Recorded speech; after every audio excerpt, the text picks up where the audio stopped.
তাবেঈ ছিল ইমাম আবু হানিফা রাহিমাহুল্লাহর কল যে আতা বিন আবি রাবিয়ার মতো ভালো মানুষ উত্তম মানুষ আমার দুই চোখ দ্বারা দেখি নাই। ইমাম আবু হানিফার কল এটা। এখান থেকে আরেকটা জিনিস প্রমাণিত হয় যে ইমাম আবু হানিফা তার মানে তাবেঈ ছিল না। ইমাম আবু হানিফা যে তাবেঈ ছিল না, অনেকে বলে ইমাম আবু হানিফা তাবেঈ ছিল, এখান থেকে এটা খণ্ড নয়। এখন ইমাম আবু হানিফা রাহিমাহুল্লাহ যদি সচক্ষে কোন সাহাবীকে দেখতেন তাকে তাবেঈর কথা নকল করতেন, তখন এখান থেকে প্রমাণিত ইমাম আবু হানিফা কল থেকে যে ইমাম আবু হানিফা রাহিমাহুল্লাহ তিনি তাবেঈ ছিল না, তাবেঈনের মধ্যে অন্তর্ভুক্ত ছিল।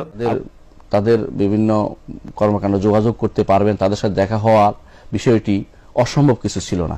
দ্বিতীয় হচ্ছে আব্দুল্লাহ ইবনে আবি আওফা রাদিয়াল্লাহু আনহু, তার সাথে ইমাম আবু হানিফা রাহমাতুল্লাহ সাক্ষাৎ হয়েছে। তিনি একটা বর্ণনায় এসেছে যে আমি মসজিদে হারামে ঢুকলাম হজের সময়, ঢোকার সময় দেখলাম যে মানুষ ঘিরে আছে একজন মানুষকে। আমি জিজ্ঞাসা করলাম লোকটিকে, ভিড় ঠেলে আমি ভিতরে ঢুকলাম। তখন আমি শুনলাম যে তাদের মুখেই শুনলাম যে তিনি হচ্ছেন আব্দুল্লাহ ইবনে আবি আওফা।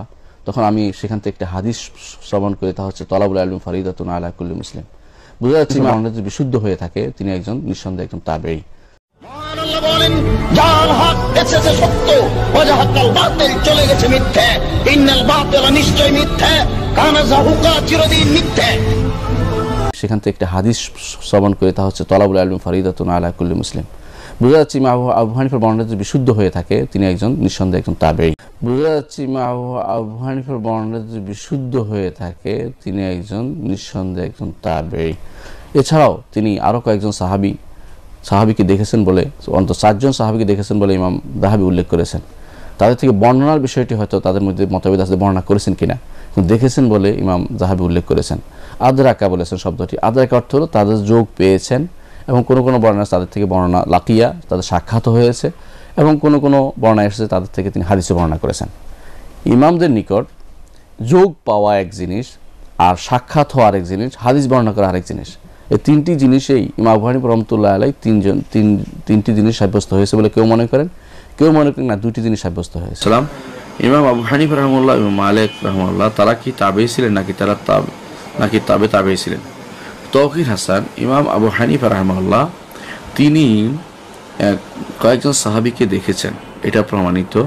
আর এটা অনেকেই বলে থাকেন দেখেছেন, কিন্তু নিয়ম হচ্ছে এটা যে সাহাবীকে দেখলেই তাবেঈ হয় না।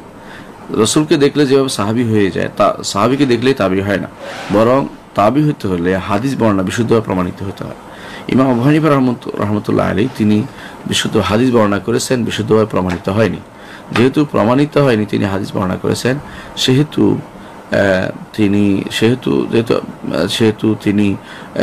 তাকে তাবেঈ বলা যাচ্ছে না, তিনি তাবেঈ ছিলেন। মানে একটা বিষয় আরেকটা জানতে চাইছিলাম, ইমাম আবু হানিফা রাহিমাহুল্লাহ তিনি কি তাবেঈ ছিলেন? ইমাম আবু হানিফা রাহমাতুল্লাহ আলাইহির জামানায় 4 জন সাহাবা জিন্দা ছিলেন। আনাস রাদিয়াল্লাহু তাআলা আনহুকে দেখেছেন। হাফেজ যাহাবী তাযকিরাতুল হুফাজের ভিতরে এই কথা লিখেছেন, আর সাহেবে মিশকাত আল ইকমাল ফি তাখরিজ আহাদিসুল মিশকাতের ভিতরে লিখেছেন। আচ্ছা শেখ, আপনি বলছেন যে তার মানে আনাস রাদিয়াল্লাহু তাআলা আনহু সহ আরো 3 জন সাহাবীকে তিনি দেখেছেন, তাই তো? ওনার জামানায় 4 জন সাহাবা জিন্দা ছিল, মানে আনাস রাদিয়াল্লাহু তাআলা আনহুকে তিনি দেখেছেন। যাদের নিকটে, যাদের সংজ্ঞায় কোন সাহাবীকে ইমানের সঙ্গে জীবদ্দশায় জাগ্রত অবস্থায় দেখলে তাবেঈ হয়ে যায়, তাদের উক্তি অনুযায়ী আবু হানিফা রাহমাতুল্লাহ আলাইহি তাবেঈ। আর যারা বলেছেন না থামা চাই, তাদের মজলিস চাই, তাদের উক্তি অনুযায়ী তাবেঈ নন। আমার কথাটা শেষ করে দিই শেখ, আমার কথাটা শেষ করুন, তারপর আপনি বলুন। কারণ আপনি বলেন আনাস রাদিয়াল্লাহু তাআলা আনহুকে তিনি সচক্ষে দেখেছেন, যাক দেশের বিষয়। তো আমি একটা কথা বলি, ইমাম আবু হানিফা রাহমাতুল্লাহ আলাইহি তিনি স্বয়ং তার একটি কল, বিখ্যাত কল সকলেই জানেন, তিনি বলছেন যে আমি আতা বিন আবি রাবাহ এর চেয়ে তো উত্তম কোন আর ব্যক্তিকে দেখিনি।